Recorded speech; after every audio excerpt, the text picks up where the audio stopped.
Gujarat cancer ઇન્સ્ટિટ્યૂટમાં 152 તબીબને અફીણને દવા તરીકે દર્દીઓને આપવા માટે તાલીમ આપવામાં આવી। વર્ષે અંદાજે 6000થી 6500 દર્દીઓને મોર્ફિનની દવા આપવામાં આવે છે।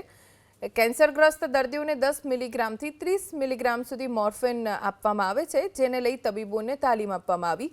ડ્રગ વિભાગની મંજૂરી પછી જ કેન્સર ઇન્સ્ટિટ્યૂટમાં અફીણનો દવા તરીકે ઉપયોગ થાય છે અને મોર્ફિનનો રેકોર્ડ સાચવી રાખવા માટે પણ કેન્સર ઇન્સ્ટિટ્યૂટમાં વ્યવસ્થા છે।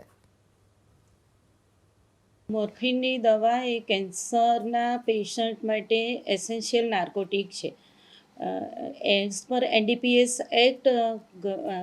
એક્ટમાં 6 નાર્કોટિકને એસેન્શિયલ નાર્કોટિક તરીકે ગણવામાં આવે છે, જેમાં મોર્ફિન, કોડીન, ઓક્સીકોડીન, હાઇડ્રોકોડીન, ફેન્ટાનિલ અને મિથાડોનનો સમાવેશ થાય છે। કેન્સરના દર્દીઓને તેમના રોગના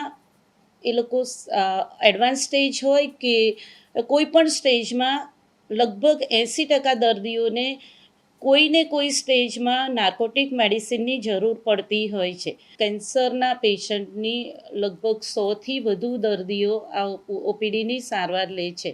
એમાંથી 25% દર્દીઓને નાર્કોટિકની તેમના કેન્સર પેઇન માટે અથવા તો બ્રેથલેસનેસ માટે કે ટર્મિનલ સિડેશન માટે નાર્કોટિકની જરૂર પડતી હોય છે। એટલે ગયા વર્ષની વાત કરીએ 2023માં જાન્યુઆરી ટુ ડિસેમ્બર લગભગ 3.5 લાખ કે આશરે 3.5 લાખ મોર્ફિનની ટેબ્લેટનો વપરાશ થયો છે।